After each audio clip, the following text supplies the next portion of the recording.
So let's talk about what's actually happening in Iran. On February 28th, 2026, the world watched as the United States and Israel launched a massive military strike. Now, this wasn't some sudden escalation that came out of nowhere. It was really the culmination of 70 years of history and a story of frantic last minute diplomacy that failed just hours before the first missiles fell. In this explainer, we're going to unpack how we got to this point and what it really means for all of us. What makes this so jarring is that just one day earlier, on February 27th, the world got this incredible message of hope. After weeks of really intense negotiations, it seemed like a historic agreement to de-escalate Iran's nuclear program was right around the corner. It honestly felt like a major breakthrough was about to happen. But that hope was just shattered. Less than 24 hours after peace was declared within reach, the first strikes landed. So what on earth happened in that critical window? How did we go from the very brink of a deal to the brink of a massive war?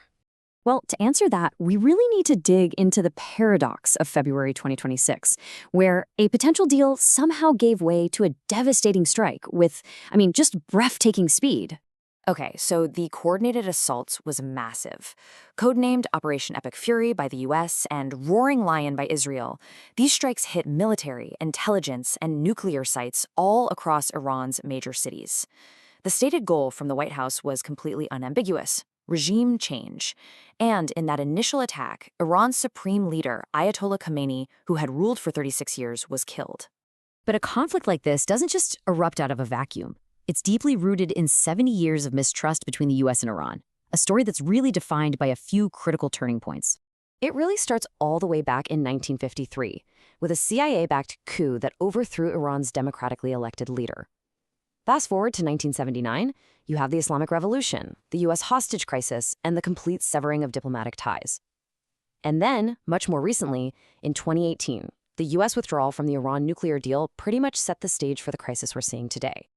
At the very heart of this decades-long conflict lies one single issue: Iran's nuclear program. It's the technical flashpoint that has led to sanctions, to negotiations, and now to war. So at the core of this whole nuclear issue is something called uranium enrichment.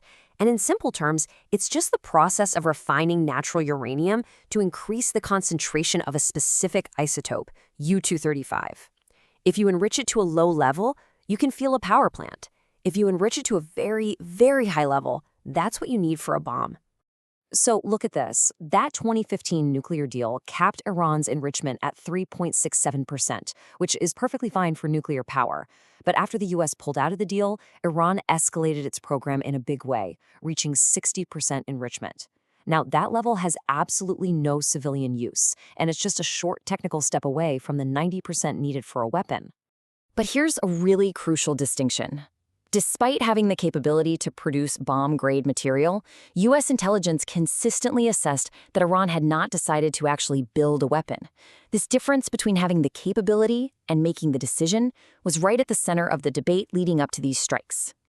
As you can imagine, the strikes triggered a rapid and incredibly wide-ranging retaliation from Iran. The consequences were immediate, and they were global, creating a new and really dangerous phase of this conflict. The scale of this exchange was just unprecedented.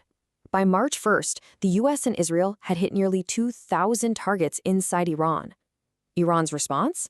A massive barrage of over 2,500 missiles and drones in just 4 days, and they targeted 9 different countries across the Middle East.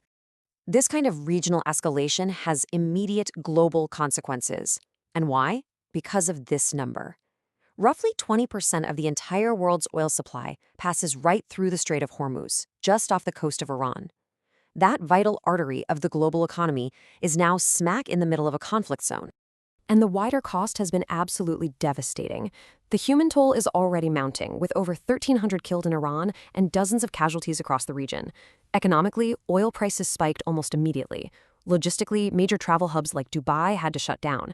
And for civilians in Tehran, the conflict meant empty supermarket shelves and a desperate search for essentials. So the big question is, where does this conflict go from here? Right now, analysts are looking at 3 main potential scenarios. Okay, so the best case scenario is a contained conflict that de-escalates pretty quickly. A more likely path, though, is a prolonged conflict, a sort of war of attrition that could drag on for months. And the most dangerous scenario, of course, is an all-out regional war, which would threaten to disrupt global trade and energy supplies on a massive, massive scale. And so we're left with this just tragic question. Was this conflict an inevitable clash, something 70 years in the making that was always going to happen?